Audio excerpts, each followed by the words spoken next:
Comics Unite is a friendly, free community of children's graphic novel creators who are serious about improving their work and building their careers. This month, we're excited to highlight some of our members' crowdfunding campaigns as part of our partnership with crowdfunder.com. Our very own Patrick Lugo will be hosting these streams. Patrick, take it away!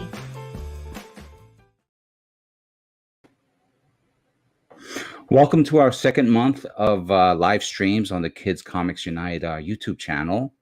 We're excited to have some special guests, part of our crowdfunding crucible. They're so special, actually, that I have a pre-recorded intro just for them. So let's press play on that. Allow me to introduce Desi and Jon St. Amant and their project 3B Honey.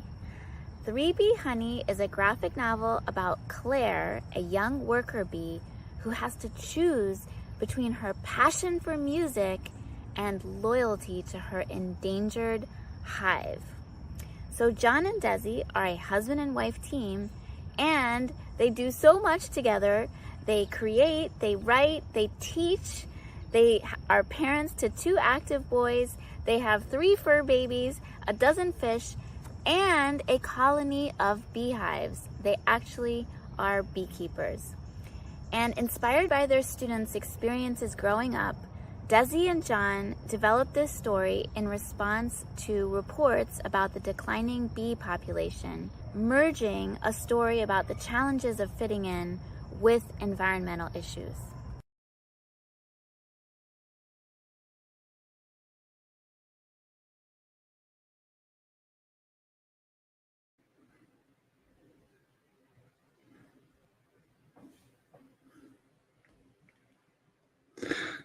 Okay, we're live and welcome. How's that for an intro? That was awesome. Great. Yeah, thank you.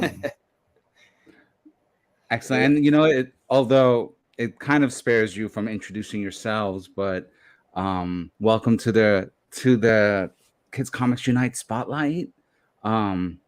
We've worked together. We've video chatted a couple of times before, so this is, I feel like, you know, we've been doing this a few times. We've had a few dress rehearsals, but Yeah, for sure. Still, we'll keep an eye out for weird technical glitches like that little stutter on the video play, because we're live and Yeah. No worries. Makes it more real that way. yeah, exactly. And so first things first, I should congratulate you both for like an outstanding campaign. I was just looking at it this morning. 3B Honey is currently somewhere around the 176% mark, with less than a week to go. Yeah, we just hit our second stretch goal like this afternoon, so that was really exciting to see. Yeah. So now Jon has more story to draw. More pages to do. The perils of stretch goals. I'm in that same boat too. I promise, you know, I get all excited. You promise more, and then you have to stay up late to fulfill those promises. But can you remind me what the latest stretch goal was that you folks met? Yeah, so basically it was to add more story. Previously where we had the story ending was a cliffhanger that was pretty intense. And we talked about it, and as far as ideas for stretch goals go, we thought it would be a good idea to add enough pages to go to the next cliffhanger, which is not as frustrating, if that makes sense. Like a more satisfying stopping point. Yeah. So actually, I think that was from earlier this morning. I just checked it like right before our call. Really? Let's do a live refresh. Oh, wow. Boom. Look at that. Yeah. Yeah, That's somebody awesome. donated just enough to hit that second stretch goal like a couple hours ago, I think. They're anonymous, so I don't know who did it, but I put some big comment like calling them out. That's fantastic. Who did that, but yeah, I think it'll be, even though it's more work, it's going to be better for the reader, considering we probably won't have the second book out for another year Until next year. Yeah. So it'll be another year before we can do the next one for sure. That's these things take time, and here I am scrolling as quickly as possible to get that update, but I should take a moment and pause, and we should maybe rewind a little bit and start with an origin story, or Sure. let's do that so that we don't have to rush through it all. We have time together. So how about I zoom in on you both, and you could give us a little origin. Well, I first wrote the manuscript about, I want to say 6 years ago. And I remember we were reading articles about bees dying off, and we actually decided to install our own beehive. John actually did a lot of the work there, so I'm not going to take credit for that. But we learned a lot in that process, and he had me helping him out whenever possible. And we decided, I don't know, I think, oh no, John had some characters that were like bee sisters, and they were just side characters in another story. Yeah, so they were celebrities. They were always performers, but they were not the main characters. It was a high school of insects, and they were like supporting characters. Yeah, so they were celebrities that the high school kids looked up to, and so that story didn't really go anywhere. I think I pitched it years ago with a different agent, and so I don't know, you may have suggested we're getting into beekeeping, and those bee characters were there to ripe for the picking. They didn't have a story. No, and so I basically said, hey, what do you think of? I basically handed the characters off to Desi, and said, well, what do you think of writing a story about bees? Obviously, because they're like scientifically as accurate as we could get, but also representing what we notice as teachers, which is students having desires, passions, interests that don't always line up with their parents' wishes, right? So kids who want to be an artist, or kids who want to be a musician, and the parents have other plans, like, oh, I'd like you to go to this college, or so that was another inspiration. So we kind of melded the two, and Desi ran with it to create the story. Yeah, and we decided to make it middle grade because we felt like that was, I don't know, I think more fun and lighthearted. We didn't want to make it too heavy. So our experience with teenagers, having been teachers for so long, we are very familiar with the dynamics of like belonging and fitting in and friendship. So I felt like that really was easily brought into this dynamic of the bee girls, and like the mean girl dynamic sometimes, and the feeling of not belonging. But yeah, and so I took his characters, just created, I really highlighted Claire as like the main one, and I focused on her story and how did she end up where she was, like starting kind of from the beginning, because in his other story, they were already celebrities. They're already dancing and singing and performing. But I wanted to go back and say, like, how did that happen if they were bees? So then I kind of had to make this journey of them discovering that part of themselves and finding a way to reconcile that passion with the obligations of their hive that is in danger of collapsing. So that's where the story came from. So what you're saying, that this is kind of like one of those gritty origins. Yeah. Yeah. I mean, there are gritty moments, but I feel like overall there's a lot of adventure. And there's a lot of world building too. Yeah, especially with I think one of my favorite aspects of the story, and will it ruin it? I don't want to have spoilers, but I'll just say there are cultural or societal differences between bees and everybody else, and so that is kind of an interesting juxtaposition that I think I'll look forward to drawing in the future. So I think that's another aspect of it that we came up with, and again, I guess the challenge I mentioned earlier of trying to keep it relatable to human society, and also bring in bee culture and society, which can be, there's similarities, but there's also pretty big differences. Like the scenery you see right there that you just had, where, you know, Claire is slurping up nectar with a straw. With bees, they have the proboscis, right? And what bees do is they actually will vomit their nectar when they get back to the hive to another bee, who then laps it up and then deposits it into the cell, right, to be fermented into honey. Obviously, we're not going to show that. So there were some adaptations that had to be made to make it more palatable for human readers, I guess. Yeah, I recall you also mentioning some other parallels you were trying to draw in terms of, say, like the drones being more of the like the sportos within the society, or some of that, or some of the like the use of technology, right? Conveyor belts, or like how advanced of a society are these bees? You know, I mean, they have great fashion sense, but you know, are those vegan shoes that they're wearing? That's my question. Yes, definitely. Most likely, yes. Yeah, you want to talk about the whole technology thing, or? Yeah, the technology thing, the technology element was something we kind of like had to work through a little bit, because it was, you know, we wanted to be as accurate as possible to what bees do experience, but at the same time, we wanted to kind of keep the story moving and not... And keep it relatable. Keep it relatable, keep the pace going, and also use the technology almost as a metaphor, you know, because bees are very efficient. They work really hard. They have a really tight system. And so we wanted to convey that through the way that they use technology in their hive.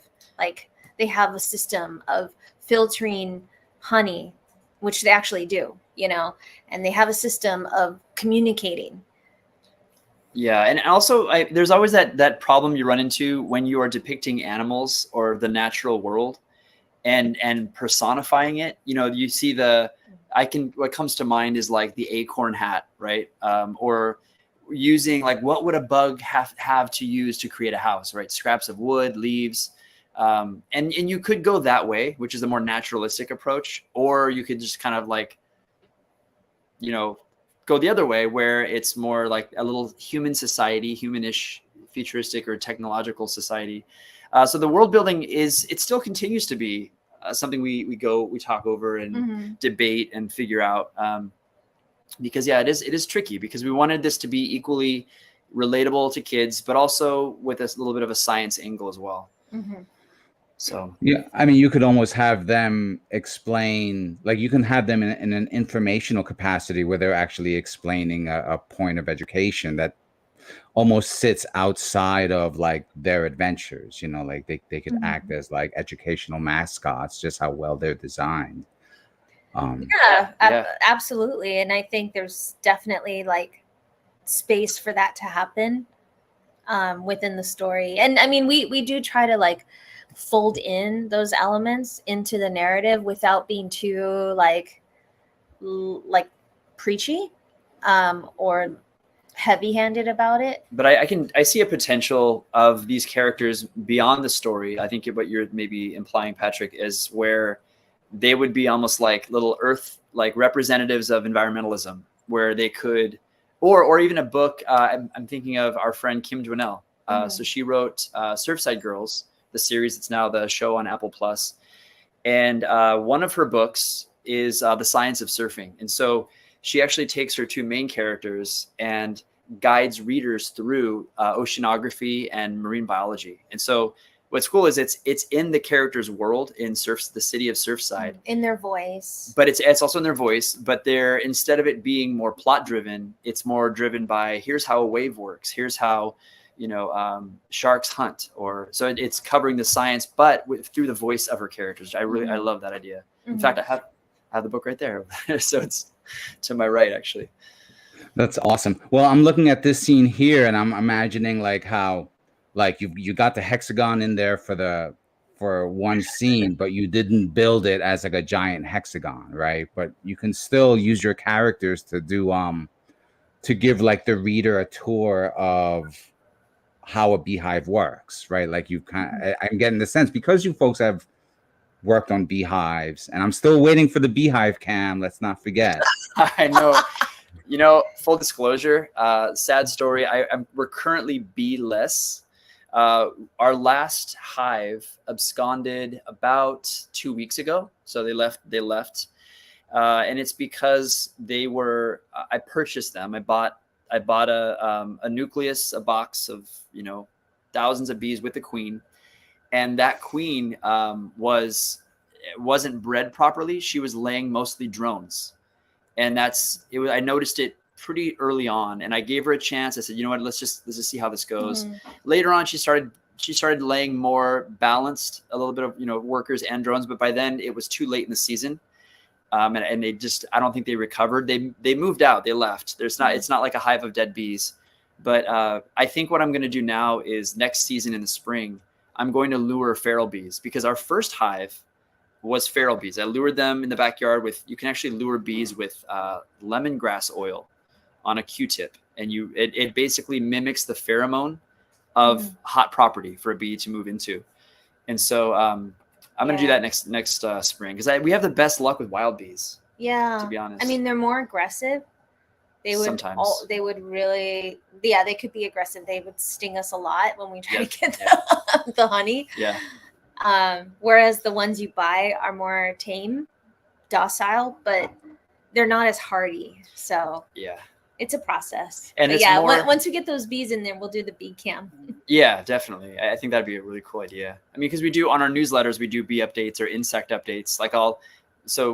I also have milkweeds, and I try to promote monarch butterfly development in the area. And so I'll photograph and update my readers on my monarch chrysalis and caterpillar collection and stuff. So that's always fun. But yeah, bee cam's a great idea. That's amazing. I feel as though you described the plot to your next 3 volumes. Yeah, that's a good idea. Yeah, I mean, like that queen could have been out there like seeking her own punk rock lifestyle right now with her crew of roadies. And I mean, rebellious queen. Yeah, I like that. Yeah. That's a good idea. That's funny. Write that down. And then you've got the potential spin-off with the monarchs. So I mean, sure. The story, like you're seeing it live here. The stories are writing themselves. So many spin-offs. Yeah, so much potential there for sure. But we love insects, and our garden. We try to plant things that we have like an unofficial rule in our house for planting on the property. It should be able the plant or tree that we plant in the garden should provide fruit. It should be low maintenance, so we have a lot of succulents and California natives. And then the other one is providing shade. The fourth rule, I guess, pollinator. Is pollinator, like a buffet for pollinators. Yeah, pollinator friendly. And so we don't have grass. Our front and backyard is just natives, succulents, and fruit trees. So that sounds glorious. We sit in the front porch, and it's cool. We'll see, fig eater beetles. We'll see all kinds of butterflies. We saw, hummingbird eating from some of the succulent flowers, which I've never seen before, which is pretty cool. But we just love, all the visitors you get when you have a pollinator-friendly garden. It's pretty fun. Oh yeah, we have a couple of butterfly bushes out in front of our house that are pretty fun to see. And not in one of the areas where I walk my dog, there's like a migratory garden that's specific for like monarch butterflies and other migrating fauna to like. Oh, that's awesome. Is that a designated green space, or is it just a naturally occurring thing? It was created, so it was part of a larger green space that was general like open space for like for off-leash dog trails, and then they've been developing parts of it. So one part is like a frisbee golf course, so not ideal for the dogs because they might get the wrong idea. And then another part of it is like a pollinator garden and like a migratory garden, so they're like kind of fenced in and designed, like you can kind of see which plants or which insects go where and where they start, where they come from, where they head to, and why they stop at those particular plants. So it's like a whole world. We need more of that. We definitely need more of that. Less lawn, more pollinator friendly gardens for sure. Agreed. Well, I have what I'm hoping to do is play here your folks' campaign video. Oh, sure. As a way to introduce the campaign to the stream, and then we can kind of zoom in a little more about like some of those stretch goals and some of those extra features that I know you folks have. So let me just pull that one up. I've got it right here. Let's see. All right. Let's see if this Hi, works. I'm Desi St. And I'm Jon St. We're a husband-wife team of creatives, parents, beekeepers, and teachers. 3B Honey was inspired by a combination of our students' life experiences and the news of the declining bee population. Here's a story in a nutshell. A young worker bee must choose between her passion for music and her loyalty to her endangered hive. Readers who like Rollergirl by Victoria Jamieson and Click by Kayla Miller would also enjoy this book. We've refined the story for several years and got positive feedback and even earned 3rd place in the Kids Comics Unite Pitch Fest. We know there is an audience out there who will really enjoy this story. So here we are, ready to launch our very first crowdfunder campaign, which covers part 1 of the adventure. Also, we have 5 tiers of rewards available. Scroll all the way down to see our package options. Your generous contributions will not only enable us to cover printing costs, art costs, and more, but they will also help us bring this story to life. We're learning as much as we can to make this a success. Most importantly, we are thankful for your support, and we are excited to see how far our favorite 3B sisters go.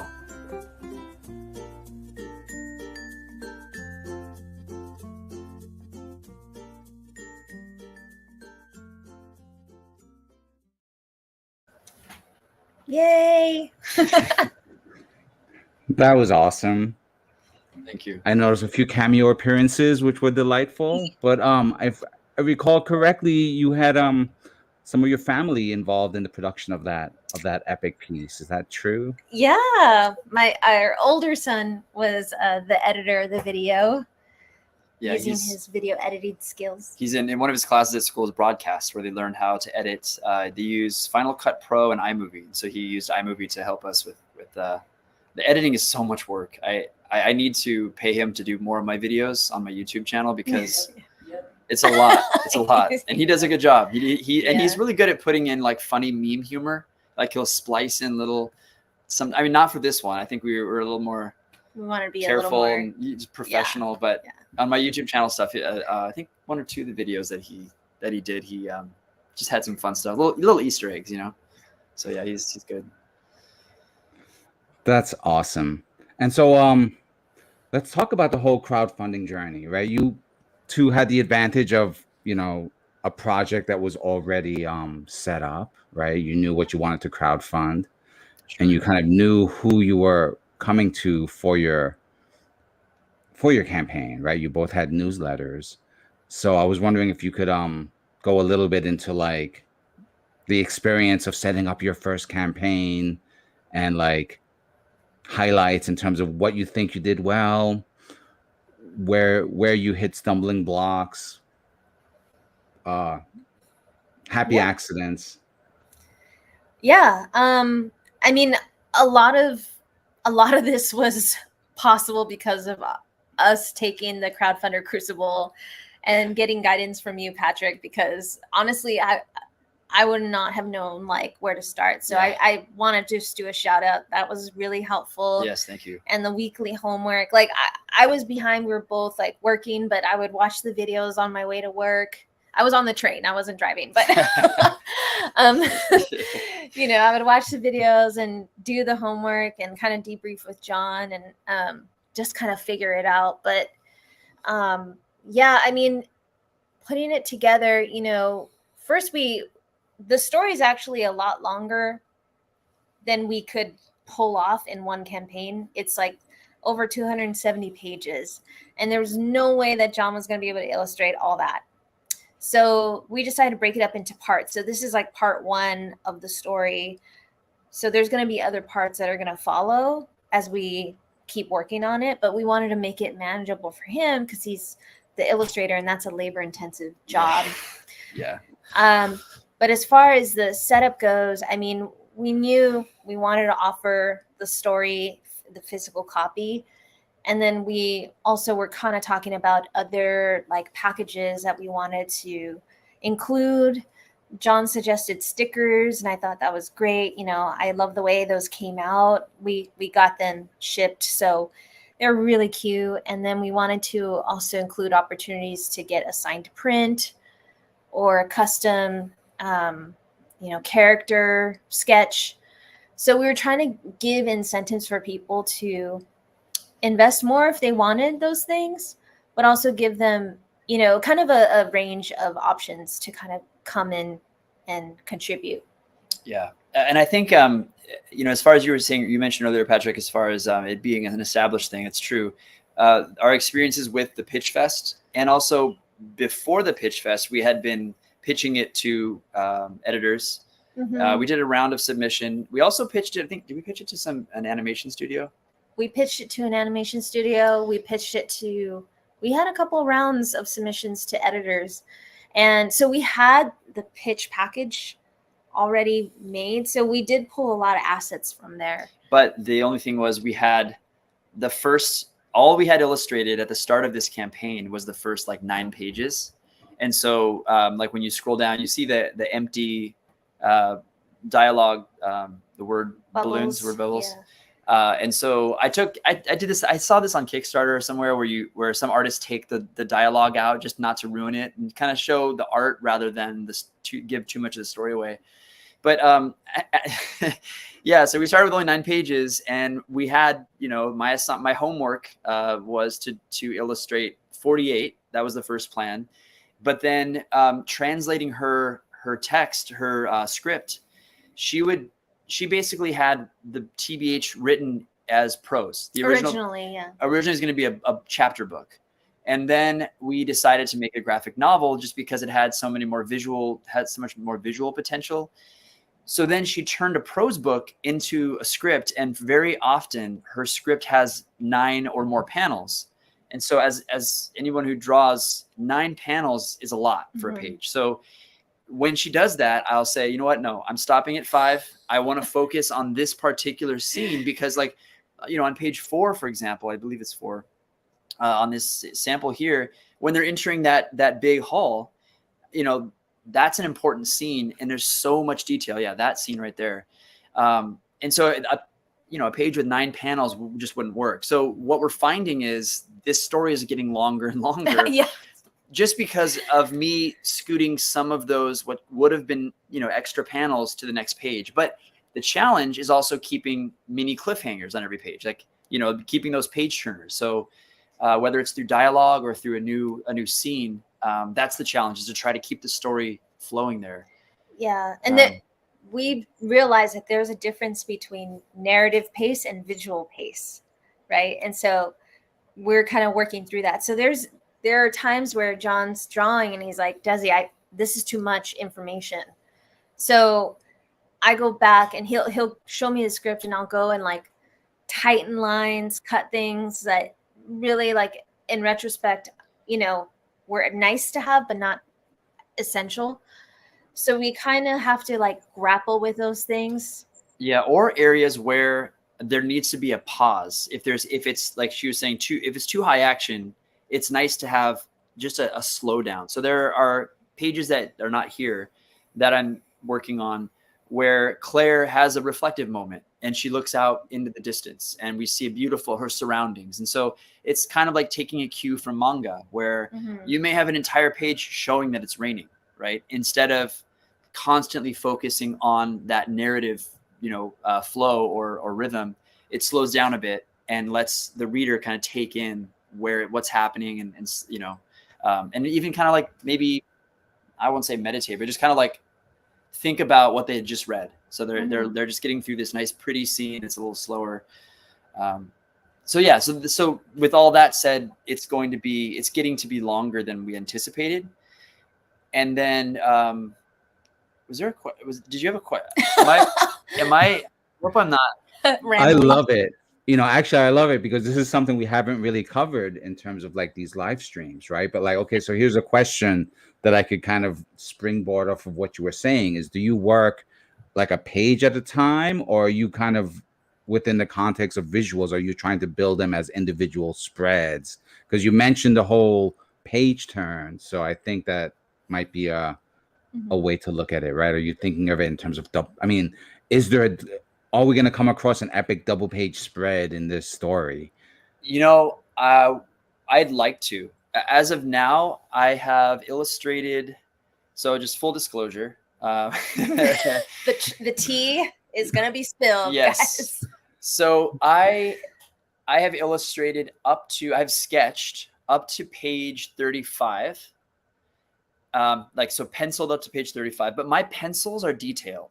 They're not just like, I've seen artists who can do, I can't do this. Maybe it's OCD or something, but I've seen artists who will do like a head as a circle and a torso with a face expression. And that's it. And they move on just to get that flow of the story, to get to the end. And then they'll go back and they'll refine the pencils, and they'll go back and then they'll do the inks and the colors. I'm doing that, except my pencils take the longest because they're very detailed. So detailed pencils, page 35, color up to page 9. Like full color, flats up to page like 12, maybe 12, 13. And then inked up to page, I think 16. So I was working page by page, sketching, inking, coloring, but I found that to be so cumbersome. And it was so that each page was this isolated thing. So I've heard from other graphic novelists that will, they'll pencil or they'll thumbnail the whole thing just to look at it all together. And then they'll go back and make adjustments and spread things out if needed. And that's what I'm doing now. So it's a process, it's slow. I'm slower than most. I feel like Jon's workflow, he's kind of discovering that workflow now that he has like a deadline. Yeah, a fire under my butt. Yeah. But yeah, we do have to work around a busy schedule with work and the kids and sports and family and all that stuff. So trying to squeeze it in whenever we can. Yeah. Plus, I mean, these aren't like, yes, they're they're first of all, they're adorable, right? The artwork is just lovely. But I mean, look at the acting. There's like so much thought being put into the compositions, like it's not like, it's easy to take for granted that someone could just bang out artwork that's just like existing on a flat plane. But here you're like creating a 3D world for them to exist in. And that takes time, that takes thought.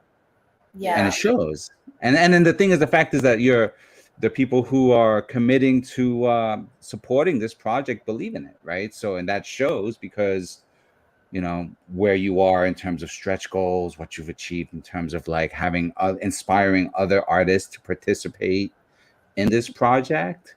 Because that's an update that I recently saw, following this campaign along. Can you look at this? And we also have a question. Well, not really a question, but a comment. Bonnie says, It seems wonderful to have a collaborator.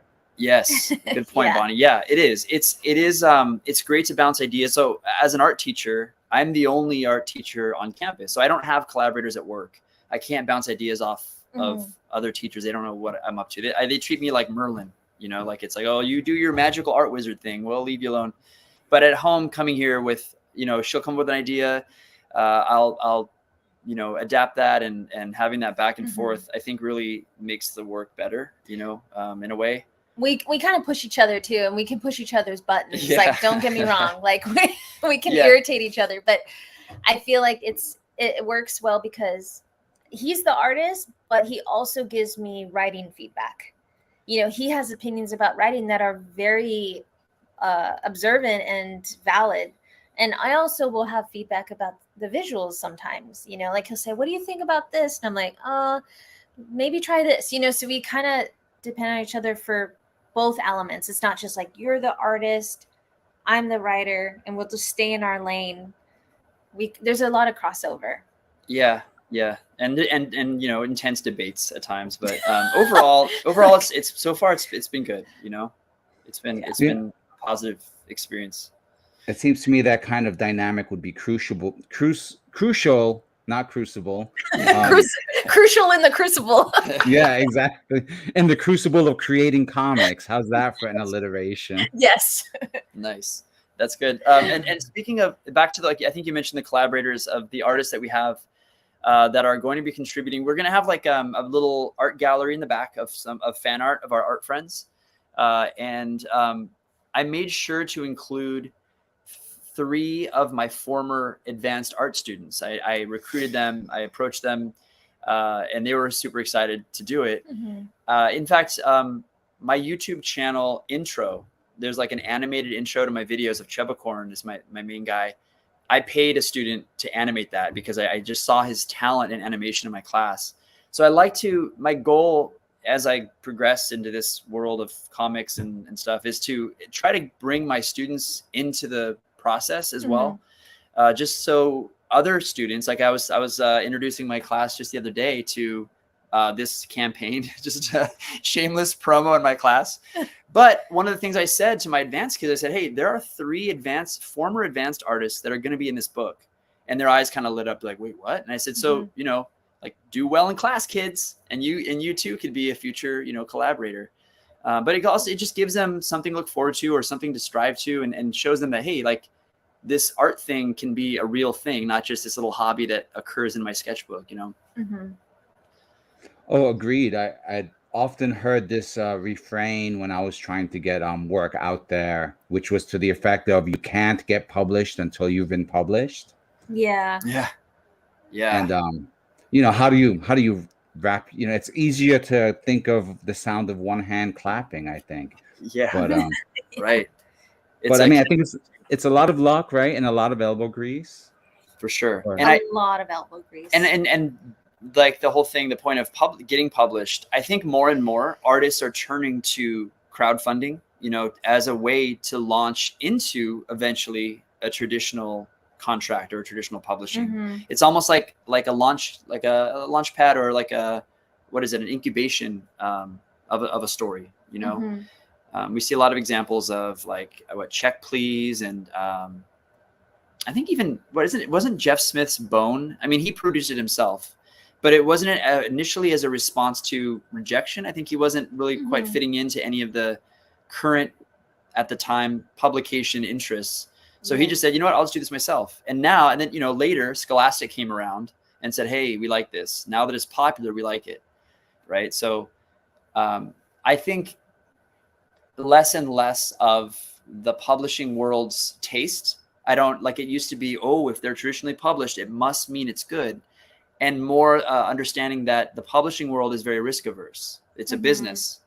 And if you haven't proven yourself, then are they going to take a chance on you? If you don't have a big platform, I know it sounds bad. If you don't have a big social media platform, that's a factor. We've actually been told that in one of our rejections, that a publisher said, your platform isn't big enough. So so no thanks, which says a lot. And that it's good to know. And so I think, you know, the self-publishing crowdfunding path is a totally legitimate path to get the attention and to get the story out there, you know? And agreed. Yeah. Go ahead, Desi. I'm sorry I interrupt. Oh, no. I was just saying, kind of piggybacking, like, it seems like an increasingly viable option for people in a very risk-averse environment in terms of publishing.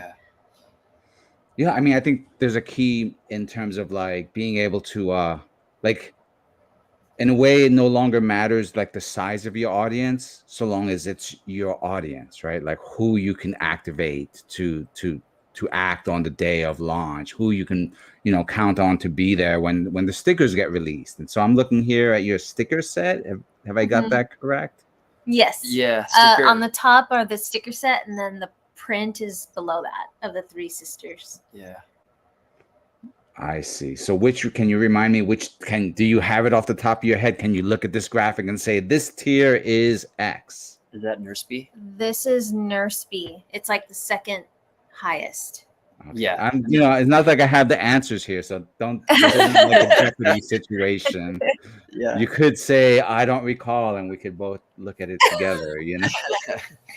Yeah, that's the second. The one beyond that, and I was called out for this on a podcast on Story Comic. Yeah.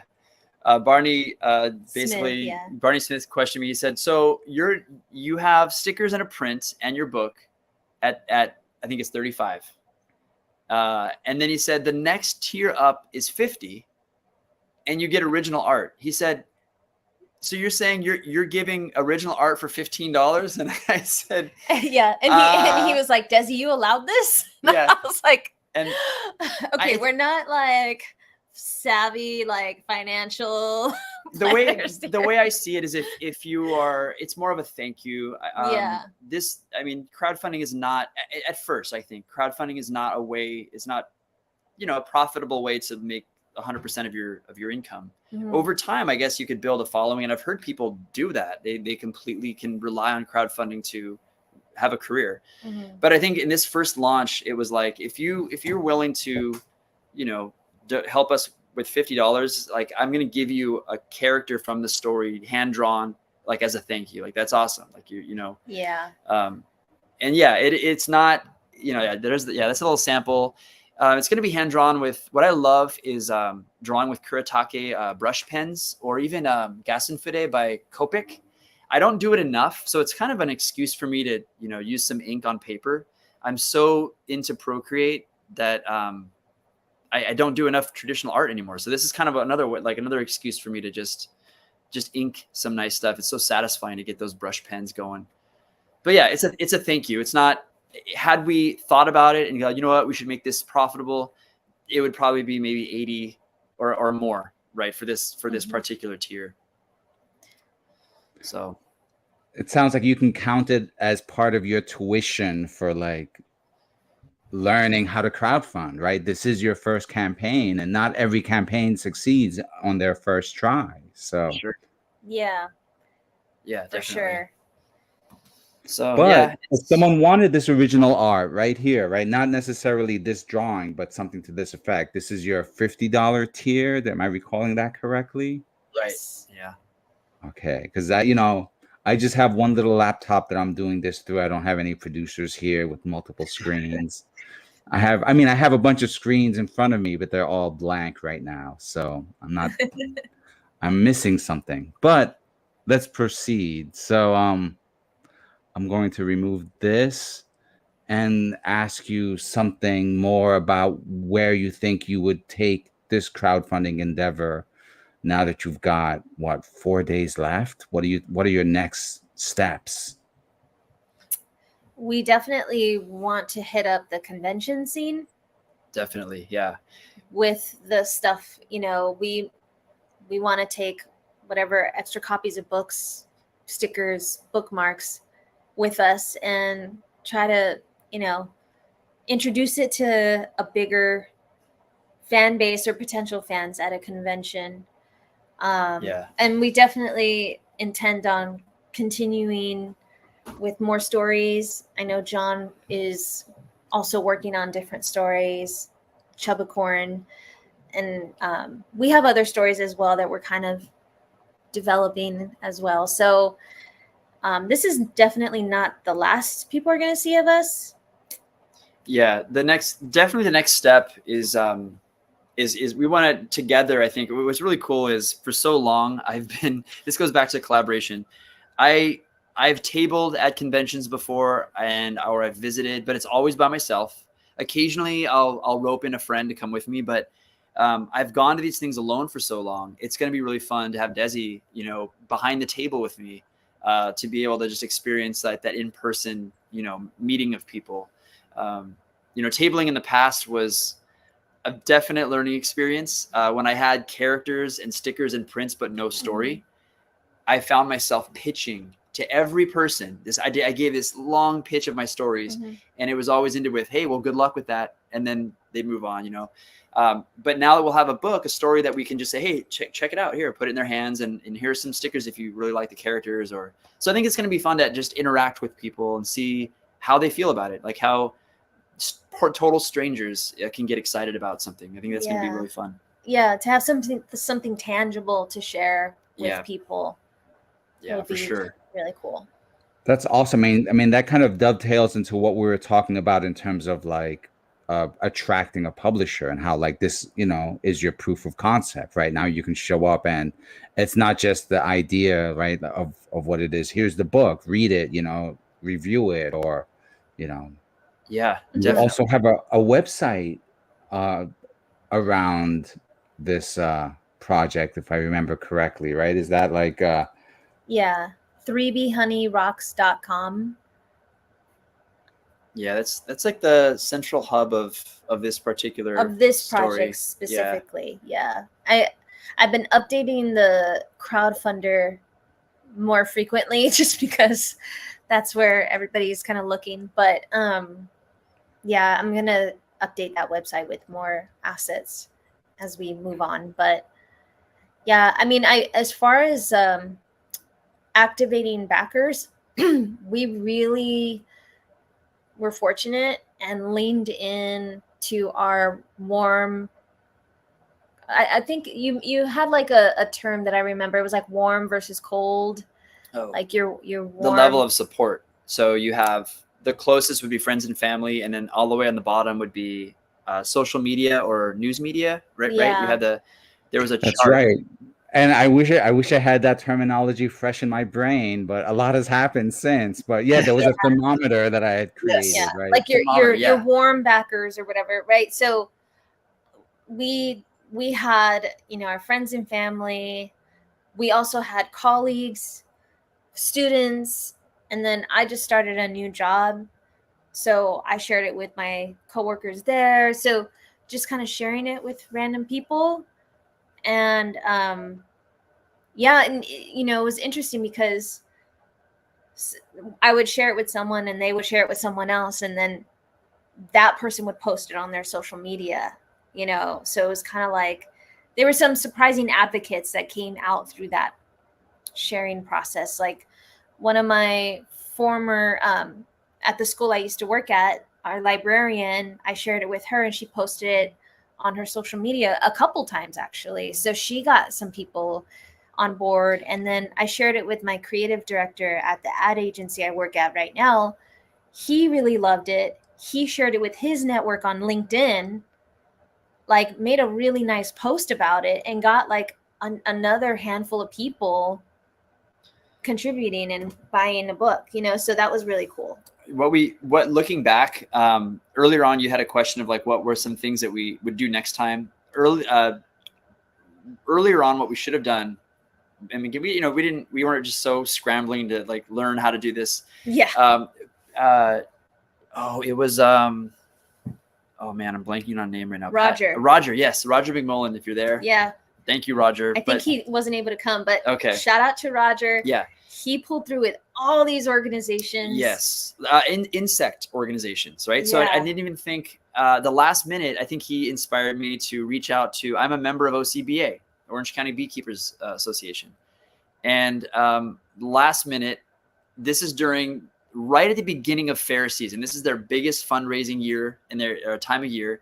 I reached out to them with this little email. Hey guys, I know I don't go to a lot of meetings, but here's my crowdfunder. If you guys could just post it on your newsletter. And they totally didn't do that because I'm not very involved. But had I reached out earlier when it wasn't so chaotic for them, or to other entomological societies or clubs, that would have been a great way to spread the word. You know, finding some connection of the story, you know, with other groups like that.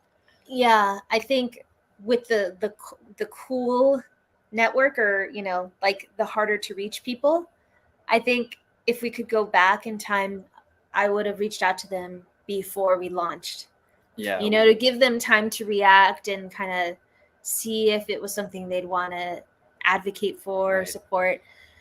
We did reach out to several people, especially the ones Roger sent us, and I feel like we haven't heard back from most of them, I think, but you know, I think it was kind of a last minute, like, oh, like an afterthought. And another lesson would be to get to know these groups way ahead of time. Build some camaraderie. If we just, you know, like it's so much more likely that they would support us if they personally knew us and had met with us and like, oh wow, you guys do this too, cool. Yeah. Rather than some rando coming in at the 11th hour. Hey, check out our campaign. You guys like bugs, right? Well, check this out. I'm sure a lot of people are like a little more defensive, like, yeah, this is a weird sales pitch. No thanks. You know, so yeah. I think building a community specifically based on any aspect of the story that you're working on, you know, if your story takes place at a beach, like reaching out to a beach cleanup crew, or some oceanographic institute or something would be down the line would be really benefit, I think. Yeah. And like I said, we were scrambling just to get everything out and ready. That was not at the forefront, but it will be next time. Yeah. For sure. I mean, those are extremely valuable lessons, right? And those insights are gold right there, those little insights. And there's almost a way, like, I think, okay, on my own personal crowdfunding project that I'm discovering, and I haven't done the math, but I think there's some kind of correlation between like the runway you have and the like the height, the altitude you can achieve with a given launch. Oh yeah. So I like that. How to make that into like an equation that is solid will take some time, but I think intuitively I'm kind of seeing that there's this lead time. So you can almost, like look at what, rather than 6 weeks of preparation, which is really comparatively speaking, a short amount of time.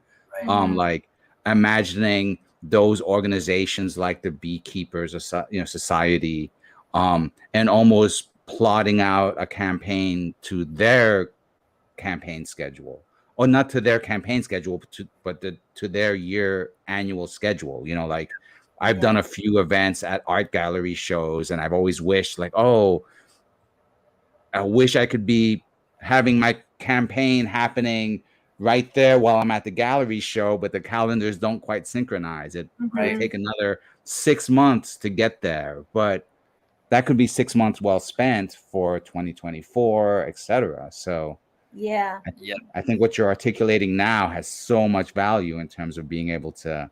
Good thing we caught it on film, so you guys can refer to it later. There we go. Yeah. It's important to build those connections, not at the last minute, but to do it genuinely. It's like what is it? The 80-20 rule. Like, give away 80%, and then 80% of the time you give things away, you offer advice, you help, and then the 20% is when you ask, hey, can you help me out? Or here's something I have for sale. Doing that with different organizations, just attending meetings, getting to know people, to where there's a real person behind the campaign and not just some, oh, you like bees. Okay, this random person needs help with their bee thing. Right. And support takes a lot of forms too, right? Like I like to say support is as simple as a share. Like during campaign season, that makes a great little sentence to end things with, and it's really easy to just hit share, but if you can get those people who are particularly passionate about bees or about a specific subculture of readers, then they'll be willing to take that a step further. Sure. And then consequentially, right, like you can do the same thing, right? Like those projects that you want to see succeed, right? How can you be out there in that mix? Yeah Totally. Yeah, that's a good point.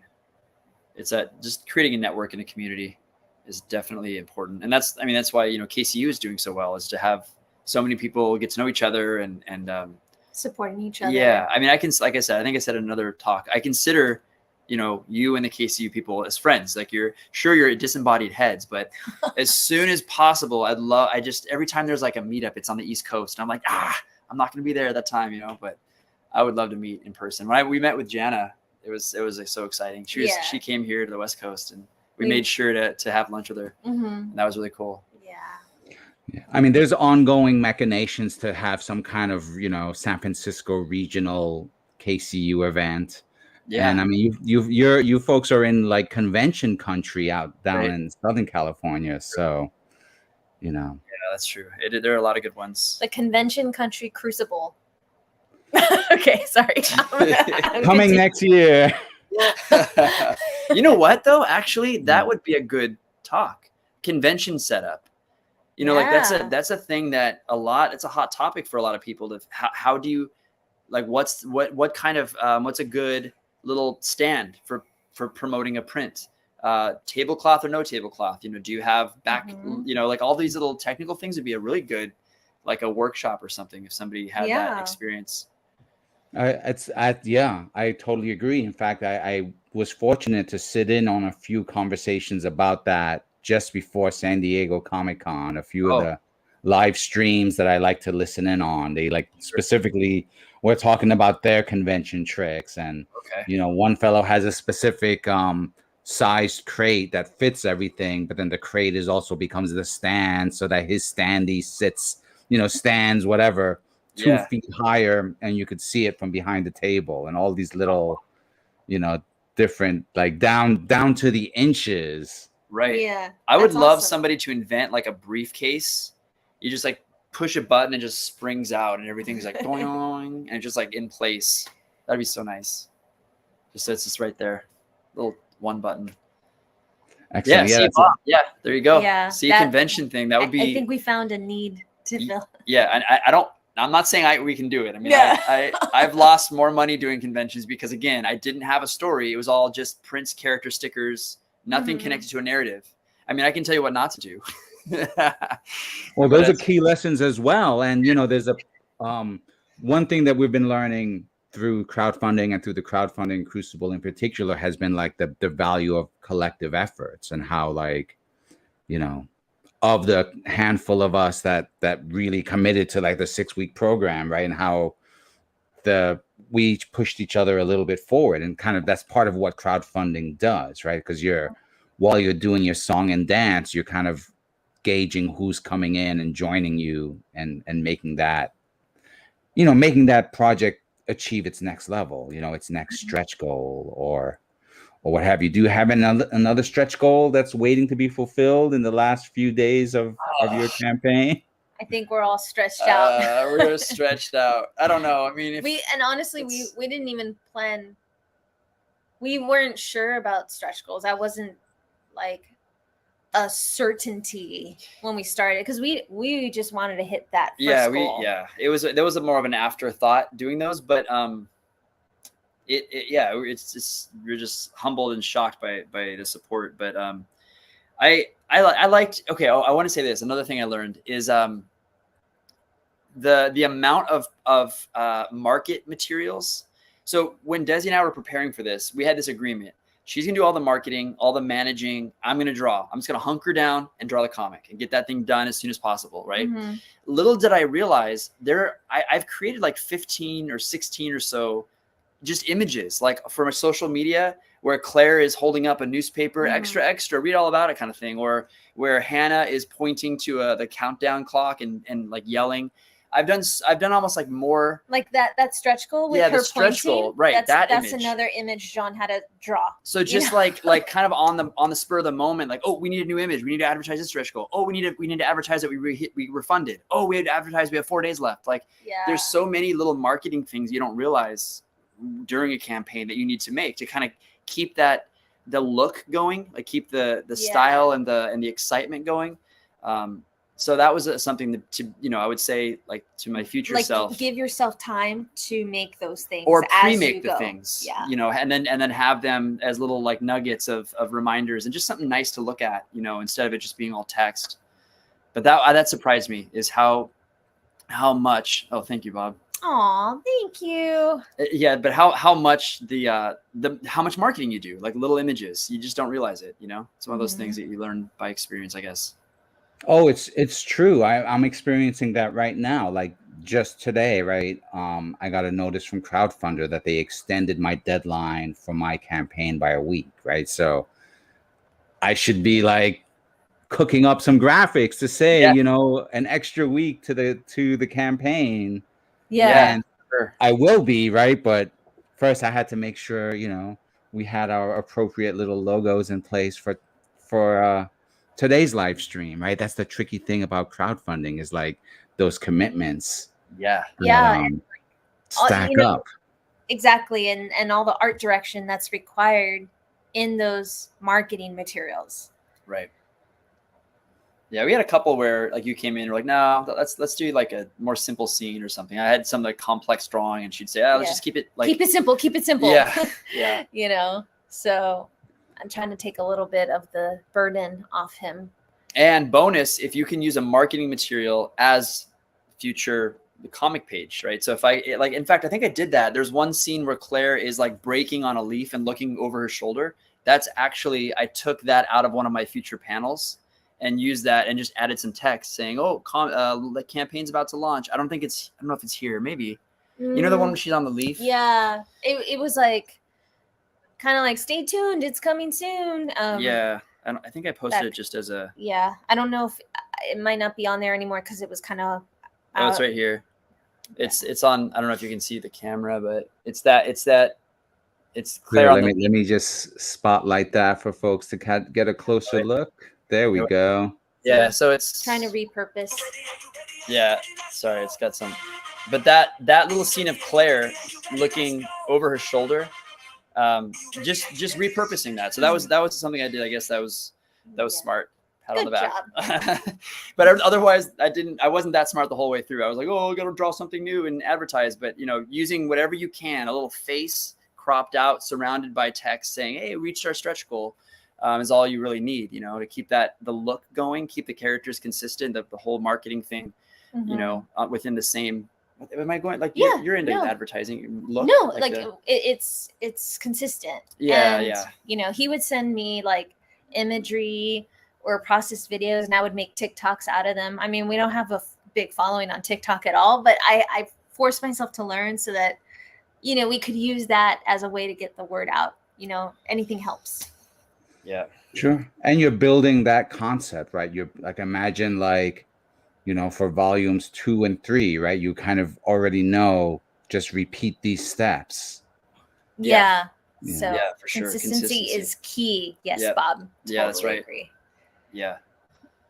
Bob's got a lot to say. You need to work in time for spent on marketing things you end up not using. Basically mistakes made because you're new to this. Yep. Yeah. I mean, as far as mistakes we've overcome, I think for sure making time for marketing and outreach. That was not something we focused on this time, and it kind of caused a scramble.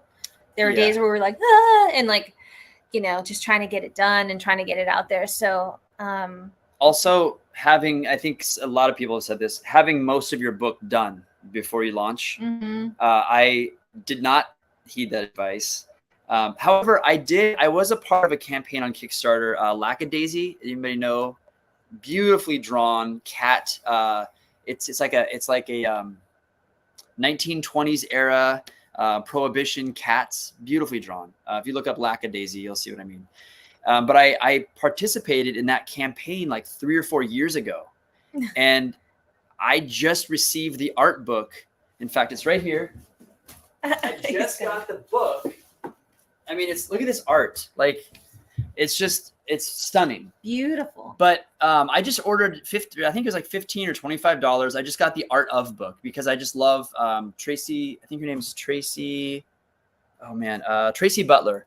Her style is really cool. It's just, I mean, look at this. 1920s era cat art. It's just so cool.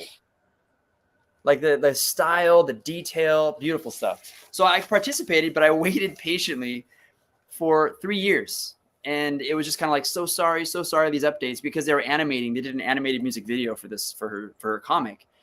And I was patient. I'm happy to get it. I wasn't angry at any point, but I can imagine somebody who's like, I must have this in 2 months, getting really frustrated. And so I hope to not repeat that. I hope to get this book out around winter. Early winter. That's the goal. Maybe. Yeah. Late fall, early winter. Late winter. Late winter? Maybe. Going into 2024. Well, yeah. As fast as I can. I'm working. Yeah. Trying to get through. I mean, teaching, and it's my first week of school, so it's been intense. But yeah. No, I mean, the key is communication. I think a lot of people lose sight of how long it takes to create these works. And once again, this is the key. This is one of the key things, right? These aren't professionally, when I say professionally, there's not a whole team involved integrating this project into a pre-established production schedule, right? Mm-hmm. It's being created and then produced all, in a continual flow, right, while you're trying to live your life, right? And that's the difference. That's what separates the individual crowd-funded indie production from, say, Marvel Comics going to Kickstarter with an art book, right? They already have a department. And I've seen that Oni Press and several publishers now are using Kickstarter to launch projects. And I don't know how I feel about that. Like, I think good news is it brings in more eyeballs. If people are fans of a big product from Oni Press or a story or whatever from another publisher, it brings in more people to the crowdfunding network. I wonder what the implications are for new authors. Yeah. What is the, like, it's interesting. I'd love to see the breakdown of what does the author, artist get, the team, the creative team get versus the publisher, you know, when you're launching through a crowdfunder. But then again, for the publishers at end of things, they're getting guaranteed sales. It's not like they're having to make 1,000 copies and hoping they sell most of those. They know they'll only need to make this many copies. And so it's interesting how big publishers are going to crowdfunding now. These, you know, it's true. And it's like, I've seen it likened to, like to circle back to conventions. I've seen it likened in that same way where, you know, the presence of Marvel Comics doesn't take away from our little table, you know, selling our books, but it actually has the potential to bring more people, you know, down that artist alley. Yeah. What's up, Pam? Hey. Yeah, that's you're right. Like when you go to a convention, that main floor, beautiful, all these big publishers, these big time companies have this nice display. But you being there, inevitably, you're going to be walking through maybe artist alley, maybe not, but it having more people at a more popular event, there's more likely to have some spillover. However, there is always the whole, like, are they going to buy this or that? I mean, you know, not a lot of people have that much money to buy both, right? Or you know, there's that factor as well. And it's hard to compete with some big slick publishing company that's got a lot of, you know, big names behind it. So I don't know. I mean, I think it's interesting that it's telling that publishers are taking this route, you know, versus just launching a book into stores. It's definitely a sign of things that are changing in the publishing industry, good or bad. I don't know. 100%. And it's also that how you mention it, right? It brings into question what we were talking about in terms of knowing one's audience, right? Like how much of a crossover is there between the fans of, you know, Spider-Man and the fans of 3B Honey, right? Like, I mean, there are bugs involved in both, but beyond that. Yeah. Oh man, that'd be a good crossover. We should make spider sonas of the 3 characters. You know, the whole spider sona thing where you make a Spider-Man version of yourself or that's funny. I'll do that maybe. I'm having a live stream draw along on Saturday. I haven't decided if it's going to be YouTube or Instagram, but I'm going to post that. It'll just be like a camera above my hand, me talking how to draw the characters and stuff. But what time? 11 a.m. Yeah, I think so. Pacific Standard Time.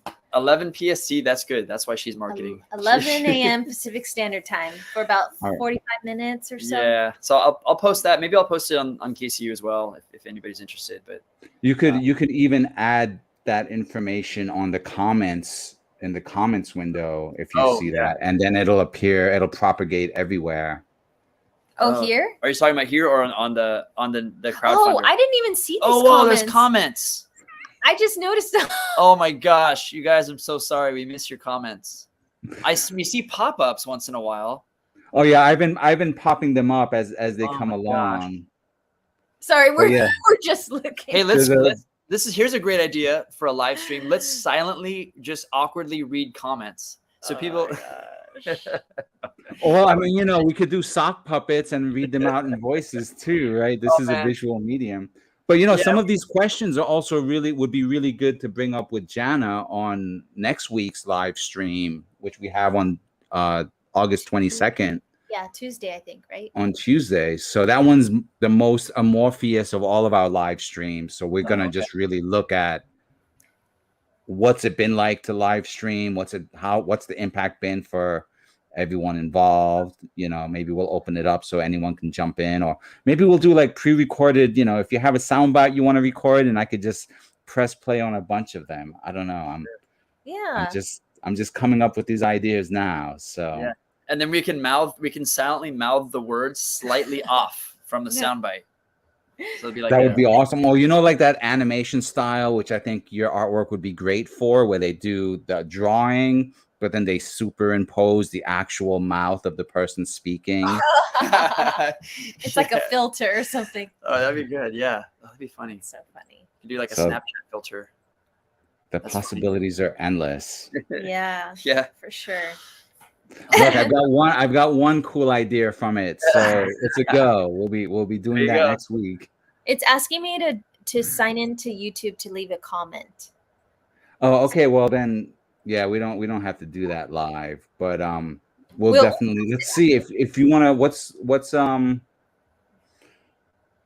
a good well, let's see. I'll start with the what you call it, your website, 3Bs.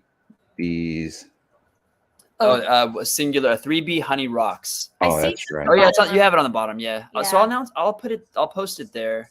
We'll post it on Liam. Can you turn the volume down a little bit? Our son's on a computer right now. So No, well, see here, I've got it. I'm adding it as a comment so that it'll pop up on there we go. every. awesome. And we'll Right. post it on KCU and the crowdfunder campaign page as Yeah. well. I should do that today. Yeah, we'll announce it because I think we also need to announce the second stretch goal has been met. So we have to create a graphic. No, we're not going to create a new graphic. I think the one that Claire's pointing, I think we just got to fill in that one. Yeah, we could do that.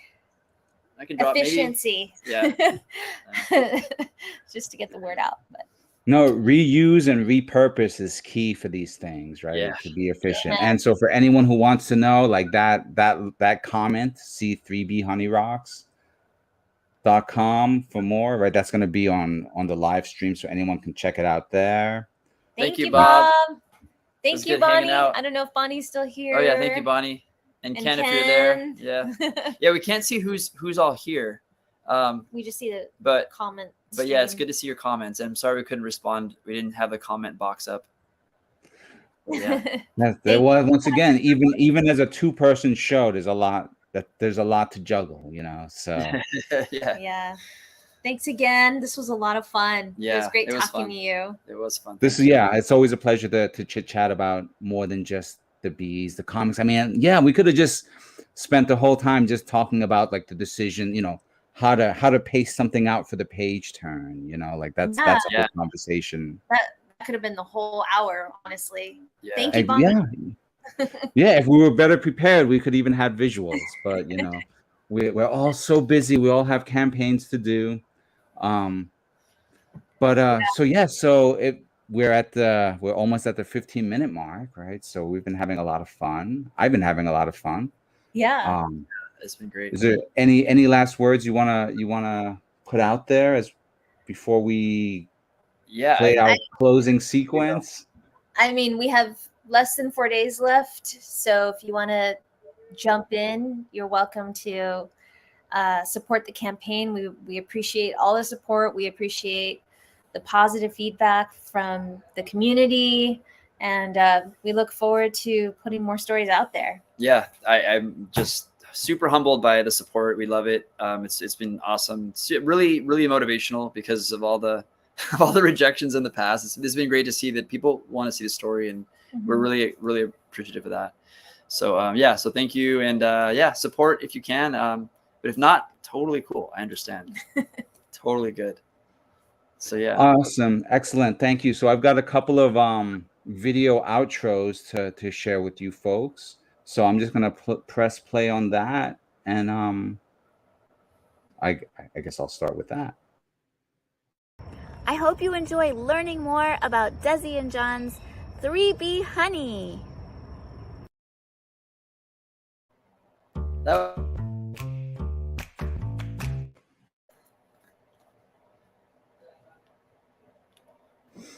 And if I was better set up, we'd have a nice little outro and it'd be clean, but instead it's just us waving. So I have one more video I want to share. This one's just because I worked on it and it was fun for me to do. So let me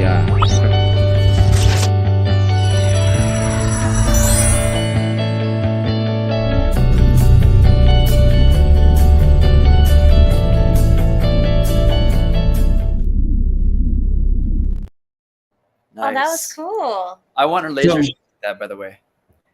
What was that? I'm sorry. that one of your stretch goals could be laser shoes, like Lucy has.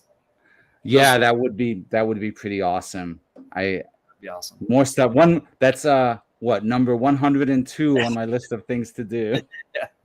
Yeah, someday. Well, thanks again, Patrick. Yeah, thanks for it hosting. was really great to hang out with you. Yeah, this was a lot of fun, and you know, convention season in Southern California at some point. Let's make plans. For sure. Yeah, for sure. That'd be cool. If you can get down here, we'll definitely have to meet up and hang out. Cool. I'll harness my dog to the sled. It'll be awesome. Yeah. Well, thanks everybody. Thank you, All guys. right, bye, all.